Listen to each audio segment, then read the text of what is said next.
All right, as our panel gets settled, I'll go ahead and do some introductions. So setting the record straight, we have Jennifer Tirey. Tirey. Gosh, I'm so sorry. I already messed it up. See, I failed on the job. She's the Executive Director of Illinois Pork Producers Association. Jennifer is responsible for pork producer communications, educational programs, pork promotion, and even community outreach in her role. She also represents the organization at the state and national levels. Also, Phil Borgic is a third-generation pig farmer from Raymond, Illinois. He has 6,200 sows, farrow to finish, and works with 17 farm families and grower partners to raise safe, healthy, and delicious pork. Phil is very active in many local, state, and national organizations, including the Illinois Pork Producers Association and the Board of Directors of the National Pork Producers Council. And last but not least, we have Cindy Cunningham, the Assistant Vice President of Communications for the National Pork Board. Cindy Cunningham is the official contact for the news media. Thank you. Additionally, she focuses much of her time in crisis preparedness, issues management. Cindy works with crisis planning at the farm level with state pork associations, swine exhibitions, and at the national level as well. So each of them have a short presentation, but again, like all of this, we really want to open this up to a dialogue. So we'll open it up for Q&A after each of them finish. So Jennifer, I'll let you start. Okay, great. Well, thank you for having me here today. I'm Jennifer Tirey, Executive Director of Illinois Pork Producers. And obviously the name of this panel is how to deal with biased media. The one prop that I didn't bring that I probably should have is an empty bottle of wine or an empty can of beer, because that's definitely something we dealt with during this situation. But I named the title of my presentation Finding That Silver Lining, because even though we dealt with that biased media, you always have to find that silver lining when you're working in this industry. And in any industry, honestly. So the article's main focus when they contacted me was they wanted to talk about the local control aspect of hog farming. They wanted to talk about animal welfare. They wanted to talk about the environment. And they wanted to talk about the pros and cons of contract growing in our industry. So the article timeline was essentially that they contacted me. They'd been working on it since fall of 2015. They contacted me and wanted to talk to a producer, and that first initial producer was not comfortable talking with the reporters about the industry. I was relatively new to the Pork Producers Association. I hadn't even been on board but less than a year when it started. But my gut told me that if we ignored it, it would be a bad thing for us. So that's where Phil will step in here in a little bit, and he'll tell you his side of it. So the first part of the story published in August of 2016, after they'd been working on it since the fall of 2015. And I can't hardly see my notes. I'm going to stand down here. Sorry. I know what I want to say, but I just want to follow the timeline.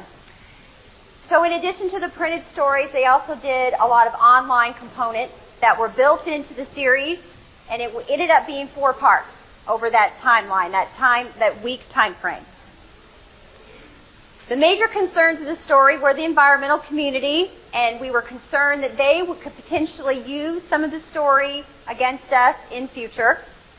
Another part was the opponents of the pork industry, and that we have legislation in our state called the Livestock Management Facilities Act. So we were concerned that these articles could then hurt our legislative position in the state of Illinois. And finally, the negative impact that the pork industry would have with our consumers. So those were really our major concerns as we were trying to work with these reporters and how we wanted to have that discussion with them. Those are the concerns, because they called me and said, look, these are the things we're going to work on. We would like you to help us tell a balanced story. Okay? We'll go back to balance in a few minutes. So here are a lot of different issues. I'm not going to read them all off. I know you all can read. But these are essentially some of the major themes that were discussed. They interviewed producers. They talked to the state veterinarian. They they pulled reports from the Attorney General's office, from the Environmental Protection Agency, looking at all these different types of issues within our industry. We followed up when they reached out to us and gave them information to give them both sides of the issues I showed you in the previous slide. So we gave them the economics, because goodness forbid that our producers actually make a profit, but we did give them the economics. We talked about our pork power program, which is where we donate thousands of pounds of pork annually since 2008 to food banks all across the state. So we told them about some of our community involvement with our producers. We talked about our breakdown of the jobs with each county, and how even in Cook County, where there's obviously no farms, there's a huge connection with our pork retailers and processors. So we tried to show that value. We talked about USDA NASS reports. We gave them the most recent annual livestock reports, and we talked about the PQA and TQA certification. So where they were talking about some of the negatives, we gave them back positives. Now, when we developed the plan, this woman over here on my right was a critical part of that, our national association, because we led this movement within Illinois, but working with national was a critical first step in making sure that we were all on the same page. So I've got 3 slides here of our plan that we executed together, which is really part of our success.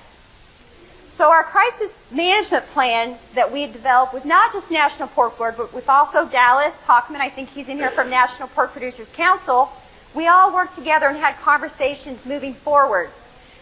Phil Borgic was our producer.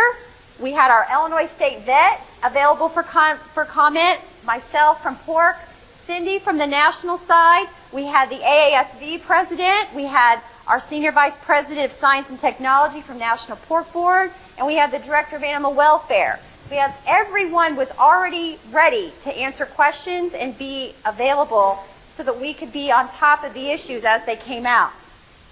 We also created several videos. Since we had lead time, we knew they were coming, we just didn't know exactly when. And so we were able to organize through National Pork Board and bring a video crew onto Phil's farm, because we knew Phil was going to be a large part of the story. So we were able to neutralize some of this by having it in advance. Now, granted, you're not always going to have this lead time, but that for us played really well because we were able to get our ducks in a row and work together as a team. So I'm going to show you the first video here. There's 3. I'll only show you one that we used, that we had ready to go on day 1 when these stories broke.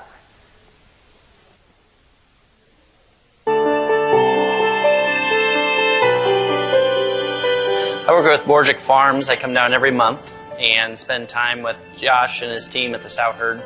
We take a look at the records, see what we need to focus on for the day, and then walk through the facilities and take a look at the animals. If there's any disease things that we need to look at, take diagnostics and do some training and take care of the animals. This crew's really engaged. They're leaders in their own departments. As we work through the farm here, there's somebody that's responsible or finds that they're the champion of each of those departments, and takes a lot of pride in their specific areas and making it work as a team. They give excellent care. They take pride in their work, and they're really proud at the end of the day. We keep track of everything that we do out here on raceable boards inside the barn, and we track everything daily to show everybody what we've been doing. There's a very wide range of ways of raising pigs and raising sows. And for us, the right choice today is individual housing. But we have people that are doing open housing. We have people in outside lots. Where I came from, my experience, I know that today I'm taking better care of my animals than I did in the past. The different housing systems both have trade-offs, and that's what's important, I think, for everybody to understand, that in one system they may not have as much free movement, but they're individually protected. We can take care of them, we can feed them individually. And in group housing, they got a little more free access to move around, but then you've also got some more lameness, and you can't control feed intake and body condition as well. At the end of the day, we want a system that's going to be best for those individual sows. We know that we're doing the right thing here for the right reasons. We know that we do the best care that we can for these pigs and these piglets. You know, we strive on that. We work hard for that. So we don't just believe it, we know it.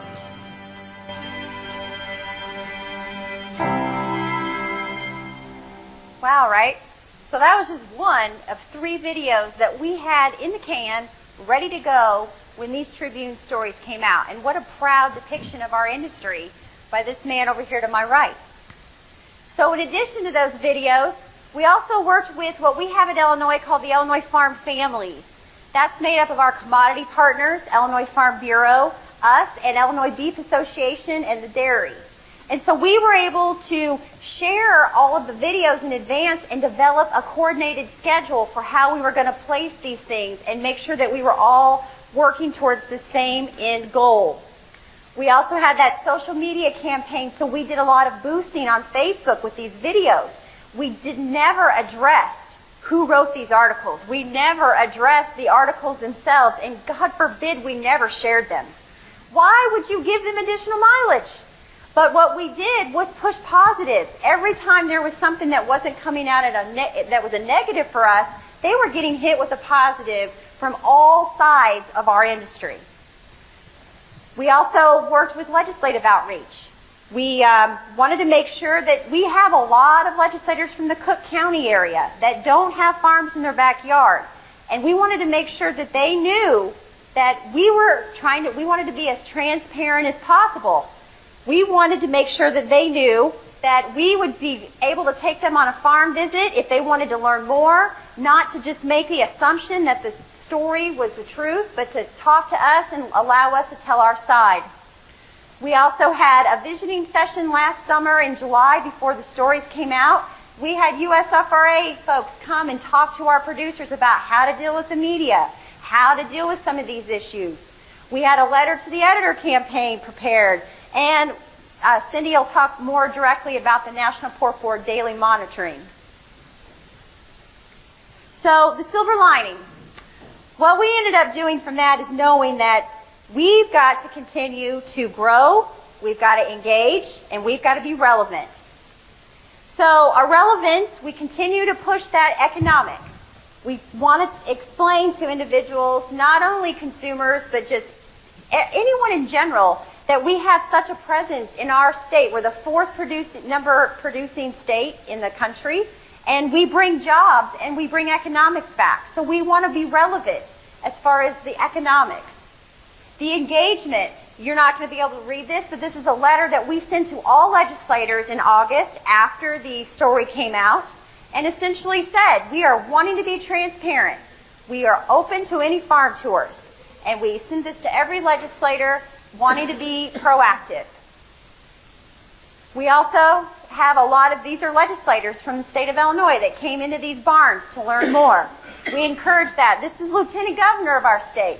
Over there on the right with Phil is our Senate Ag Chairman, who would do the legislation if there was proposed legislation at the time.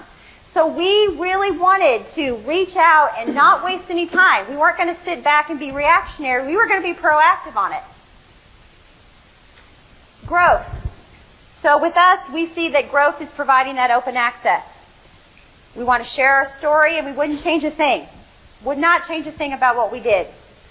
Now, the day the stories came out, they came out at 4:45 in the morning. And our president at the time, we had a letter already ready to go to our entire membership that said, you will find a balance in this story. We hope that you appreciate that we spoke to the writers of this article, that we hope you see stories about yourselves in these publications. Well, at 4:45 in the morning, my husband woke me up and said, honey, they've posted. So I start reading them and I say, oh shit. These have zero balance. And so luckily, my small staff at Illinois answer their cell phones. So we had this letter coming out at 6 a.m. from our president talking about balance and how thrilled we were to be able to work with the reporters. So we stopped the letter, thank goodness, before it went out to our membership, because we would have lost credibility within our own association. And we were able to redirect that information and send out a letter by 9:30 that morning saying how disappointed we were that after days and hours of work with numerous producers in the state of Illinois and all the partnerships of sharing information, that we did not see our voice in this story. But that's the one thing I would say is that make sure you got a plan B. Because that plan A would have really backfired on us if we didn't have a good team that had their cell phones handy, because that constant contact email was already scheduled to go out. But we were able to stop it. We were able to message it differently than what we thought. So this is what I tell all my producers in Illinois. I know Phil hears it. We cannot go around with blinders. We have to move forward. We cannot live in blinders. We raise our animals indoors, but we need to tell our consumers why. We have biosecurity issues, so we can't bring a whole busload of people into our barns. But there's internet people. There's a lot of different ways we can share this information, and that's how we have to continue to be transparent. So that's the silver lining, because we were able to neutralize, we were able to be a partnership and work together, and we were able to learn from this for future issues. So that's my name and phone number and email, and I'm going to turn it over to Phil Borgic now to talk about the next portion of it and give you some history. Thank you.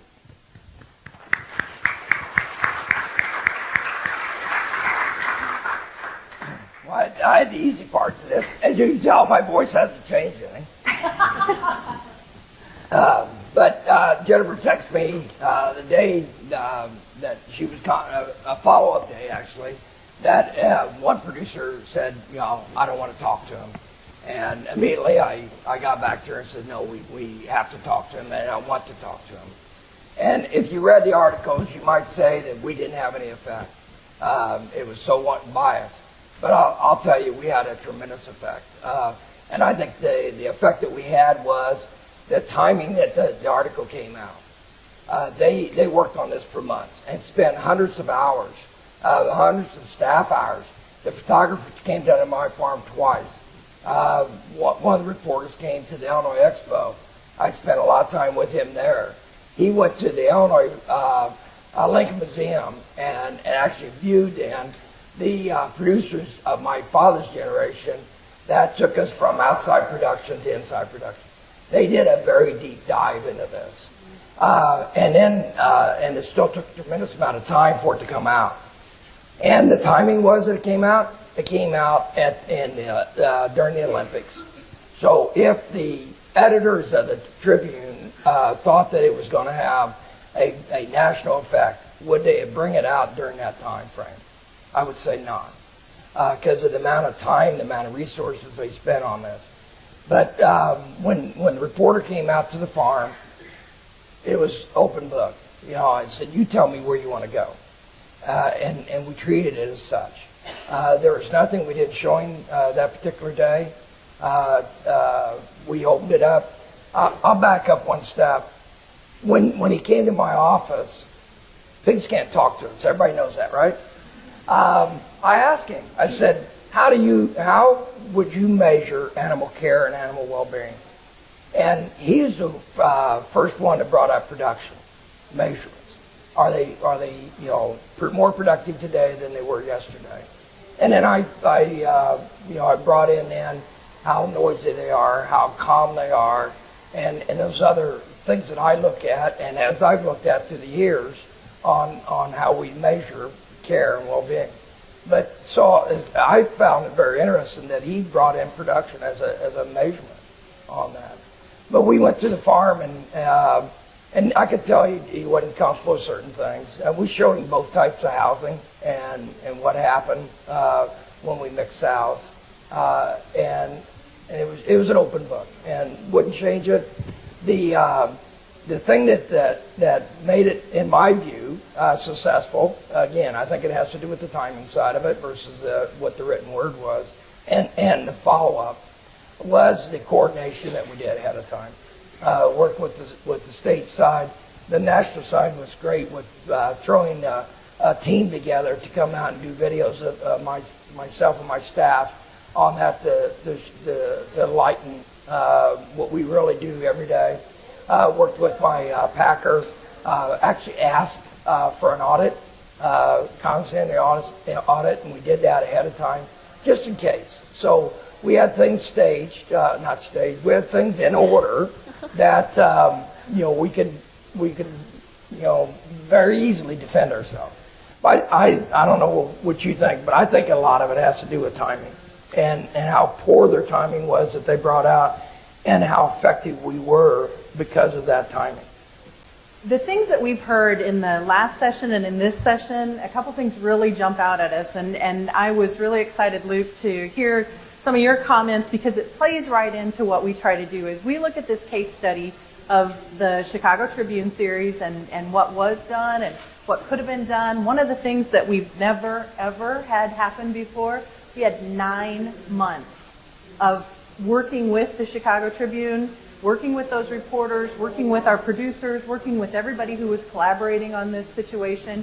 Think about that, 9 months, good and bad, because a lot of times with crisis management or with issues or even with media relations, we have, just a few hours or maybe even 5 minutes as opposed to 9 months. So the theme throughout the conference today has been just say no, it's not an option. It is just absolutely not an option. When the Chicago Tribune calls you and says, or calls others in the industry and you hear word of it and says, hey, we're doing this great big long piece, you better get engaged because they're going to find information and it's probably not going to be the information that you wanted to share.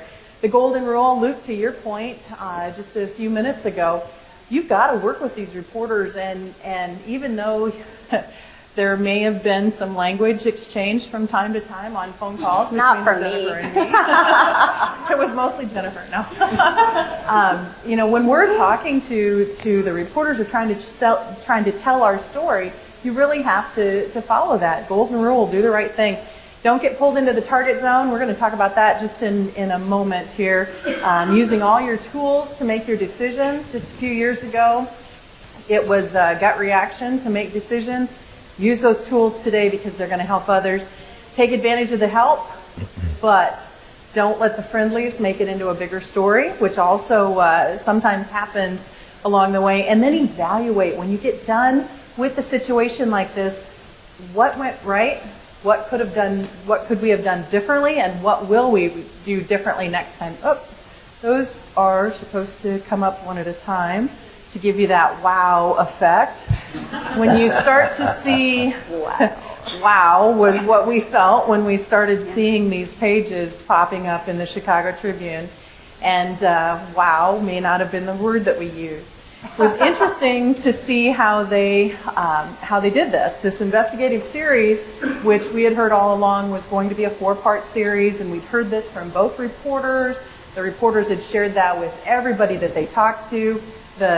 We joke about the swine vine in the pork industry and how closely knit we are together with each other. This was an example of that for sure. Those four articles, 4 stories in the series turned into 43 different placements from the Chicago Tribune that included the articles online and in print. It included additional articles that were added to the online version, 7 videos that they had shot across the state, photo galleries, letters to the editor that they had stimulated along the way. And we really started to see, shockingly, the PR machine of the Chicago Tribune go to work as they built this series. Obviously, they had put a lot of effort into it, and they were trying to get as much mileage as they could for that. What we did was take a step back and start to really evaluate what the coverage was, what the engagement was this series drawing any action? So 61 placements of secondary coverage. You start to question, is my media monitoring working right? This isn't getting the kind of coverage we thought. And of that, 47.5, nearly half of those were Chicago Tribune reporters who were posting the story. Kind of an interesting way to get your story out there, and something that we typically hadn't seen with other stories in the past. Took a deeper dive into social media, trying to understand what was the engagement on the social side of the issue, and was there a lot of social engagement. Obviously, for those of you who are on the PR side, that engagement is now a barometer that we have to pay attention to. Again, direct repost from the Chicago Tribune of Chicago Tribune content. Jennifer talked about the collaboration, and I'm going to get into that in just a moment too, but the collaboration was so critical. As we went through that 9-month period, we built social media and other plans to push out those positive stories. So we had continuous flow. The videos that were created of Phil's Farm, all kinds of social media posts and positive things. So there was a continuous flow of positive pork information in Illinois pre and during the time that this series came out. And it was really interesting that 18.2%, I'm going to read that sentence with you. Tribune coverage was only 18.2% of the total conversation of Illinois pork issues during the series release. One would assume, especially targeted to Illinois, that it would have been 100%. But that social media campaign really helped to blur that to the tune of 80%. So that was great.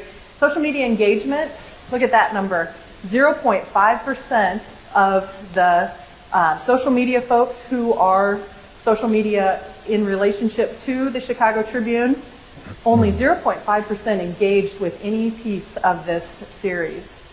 That means people weren't probably even reading it, but they certainly weren't reposting it and pushing it out there. Phil talked about the competition with the Olympics. Also, Zika, if you think back to that time frame, there was a terrorism concern in Washington, D.C., and then obviously presidential campaigns. So the best way to get out of a situation is to have a bigger situation somewhere else, take all the coverage. Not a problem. We're good with that. And just understanding that there really wasn't the kind of coverage that we would have anticipated. Media monitoring report, we love to see reports that look like that. Not what we expected to see, but that was something that really assisted us. One other thing that we really wanted to take a look at, this was the Chicago Tribune. It was an Illinois-based story, but there were people across the entire country, farms, production companies, packers, others who had been contacted by these reporters and who had done interviews, the industry. We really expected to see this spread beyond Chicago or beyond Illinois. As we look at the location tracking of those engagements, again, it's very reflective of the Chicago Post editors themselves reposting what the Chicago Tribune had put out. So just kind of an interesting slide there. So here's about the collaboration. Collaboration is so critical, and having everybody on the same page is awesome. Understanding what everybody can do to help, because people do want to help. We need to help. Sometimes the most important thing we can do is not always make the issue into a bigger issue as well. So what we did, we took the opportunity through Jennifer's direction, was to bring together state and all the national players on numerous phone calls and numerous sessions and laid our plan out there. Here's our social media plan. Here's our tools. Here's what we're going to be doing. We want you to be a part of this team. We're part of this response team. From somebody who's done crisis management for a long time and tends to be a bit of a control freak, that is hard to do. But we were able to engage a lot of people to get people on the same path, and so we were all in the same camp and all carrying those similar messages. Sometimes if you can provide a role for somebody who wants to help, then they have been part of that process as well. And I know it's hard to sit back and say, we're not going to engage on this issue when you do feel like you're the target. In this case, the pork industry obviously was the target, but there were lots of people who were saying, well, as the pork industry, you have to do this. We used the resources that we had, that media monitoring, the engagement, to understand, yeah, okay, we're the target, but is this having an impact?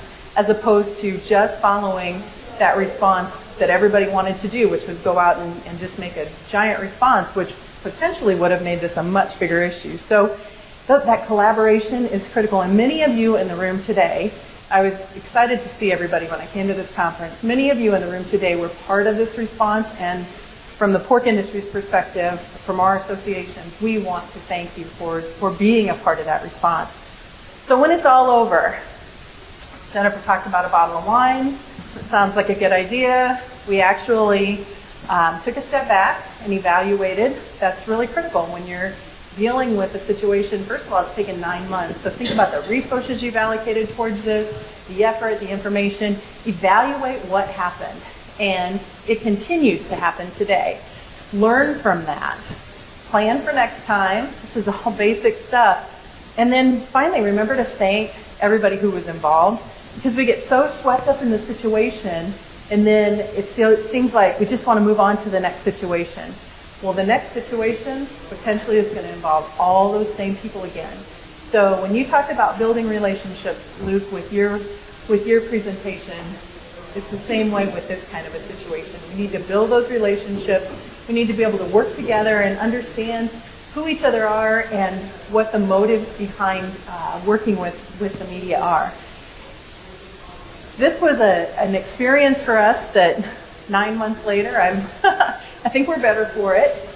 One thing that we've seen is the Chicago Tribune PR entity has really been pushing this, and they have, through several periods, really tried to foster much more coverage for this series, because I think they've realized it didn't generate the kind of coverage they wanted.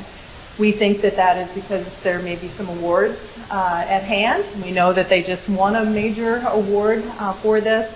We assume that they're applying for other awards.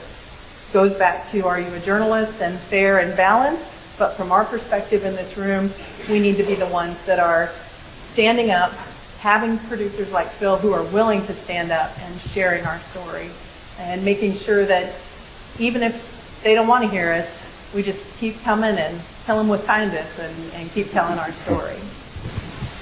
I know.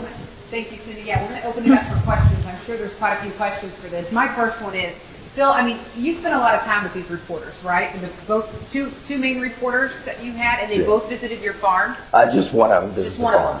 At any time did you get a bad feeling? Like you had a conversation and you just thought, I just have a bad feeling about this. Like you went home and told your wife, something was off with this reporter. Did you ever get that feeling when you the most used word throughout this whole process was balance.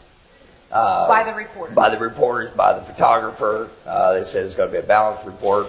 But I'm old enough and cynical enough that I knew better than that. But it didn't change the way I treated them. I was open through the whole process. When we went through the South Farm with one of the reporters, and then the last thing he wanted to do, he says, I want to go back to the stalls. And at that point, I had came at the issue from the left and the right. There was no reason for me to repeat myself. I just let him wander at that point. So I look at it as it really a positive, because it could have been much worse.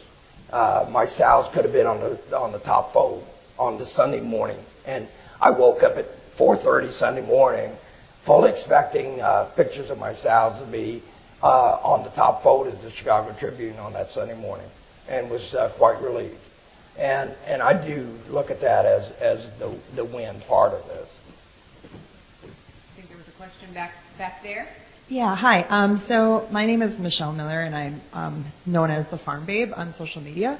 And I followed this story very closely. And I remember when it came out. First of all, before I ask my question, I want to say, you guys did an awesome job at countering it. Because when I woke up that day, I had a lot of emails and messages saying, whoa, what is this? Farm Babe, can you debunk this? Which is kind of what I'm known for, I guess. But I was like, oh my gosh. Well, it was really easy for me to debunk it. And I think you guys did a great job by being proactive with those letters and everything in your professional response. So what I did was the guy that wrote these articles, I read them all top to bottom, and I dug in on this guy. And I looked at his background and his history and his Twitter history, and he had HSUS all over him, retweeting HSUS, tweeting HSUS. And I feel like for us as farmers, that's almost one of our biggest fears, right? Is to have somebody say, we're going to do this balance. And all of a sudden, you're just like, what happened? So my question to you guys is, how sneaky were they? Did they come at you with a completely different name and a completely different person? And really? No, they was up front. They were very upfront. They still call me now. They still ask me for input on things, and I still answer them. I'm a little bit more curt with my responses, but I'm still very respectful to them. So the writer itself, he was the one that was on your farm and he's the one that wrote it with all these HSUS tweets and everything? Yes. Why did you let them in? because I'm proud of what I do. Yeah. I'm proud of the changes that I've made over the last 40 years. I wanted very open about it, and again, we can't hide behind that veil. We do raise pigs inside for a reason, because we want them to be better cared for, and so yes, their research showed all that going in, that they're going to be, they were biased, they were looking for sensational piece. And I think the role, again, I'll repeat it, is that it took them so long, they kept digging because they couldn't find the story. And that's, they just kept doing it. They tried to find that producer that didn't live up to what the Borgics do and what other producers in Illinois and throughout the Midwest do. And so, yeah, we knew that all going in. And we'll do it again tomorrow. So we look at stories when we enter into an interview, whether it's an easy interview and we've already got the relationship, like with Tyne and our ag media friends, whether it is a reporter that we may not know as well, or someone that we don't know at all. And we try to find out some questions from them, what's your perspective, who else have you talked to, all those basic media things. And try to go into it with as much background and information as we can to make sure that, so Phil, the reason he became our spokesperson was because that's who the reporters were talking to. So he also became then the superstar for the videos and the aggressive social media campaign and pushing all that out there. If we choose not to do an interview,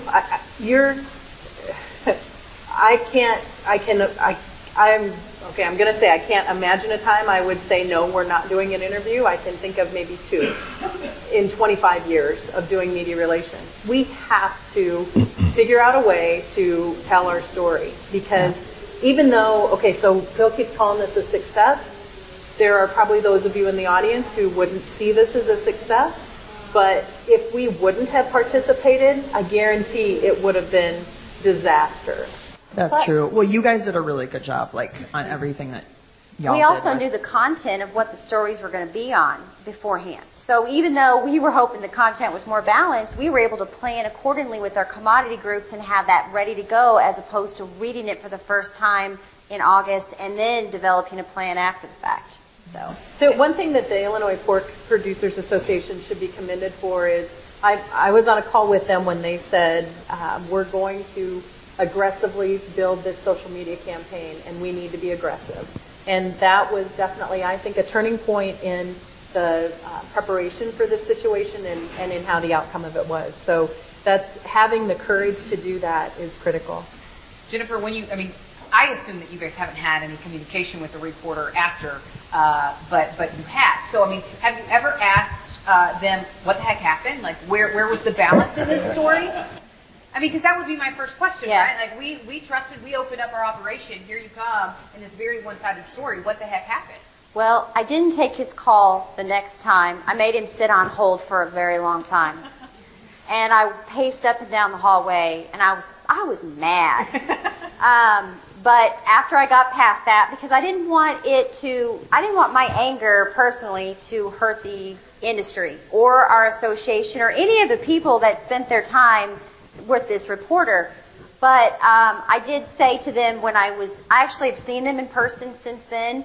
They've tried to do some follow-up stories with some of our counties that have some activists locally that are concerned about some new construction of barns. So they've been following some of these activists in our state. So I ran into them. They call me Jen, which I don't like them to call me Jen. They're not my friends.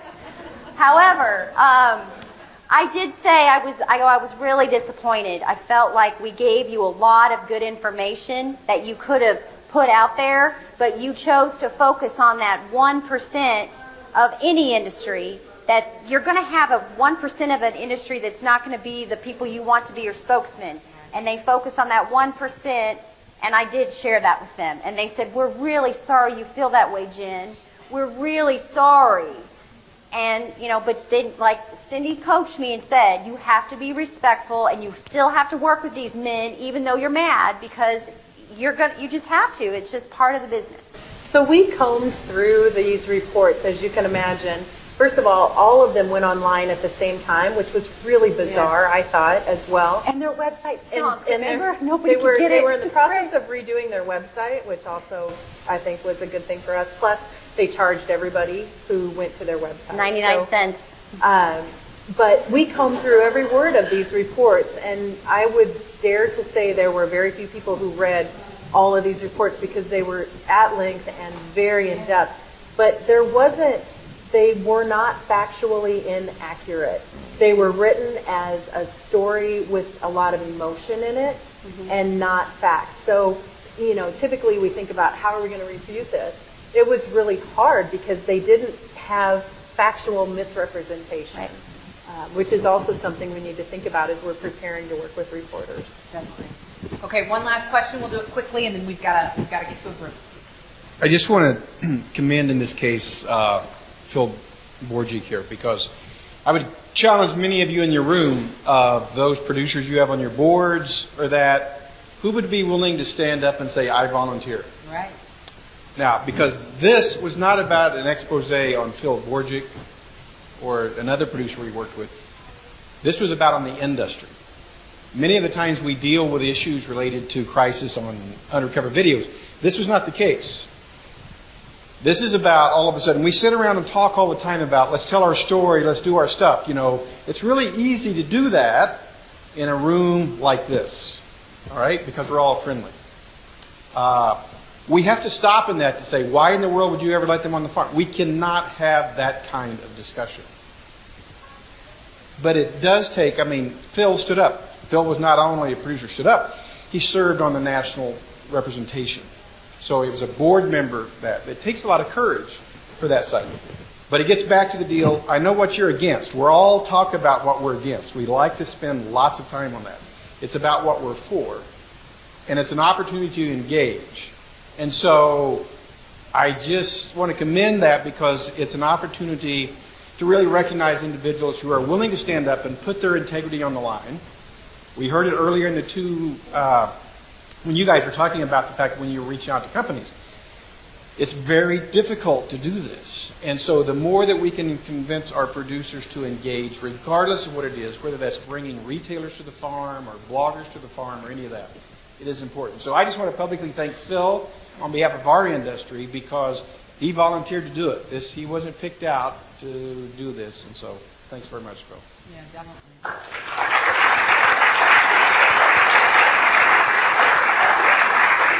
All right, real quick to wrap this all up, what's your one piece of advice for the room? Real quick, we'll just go down the line. Jennifer, we can start with you. What's your one piece of advice?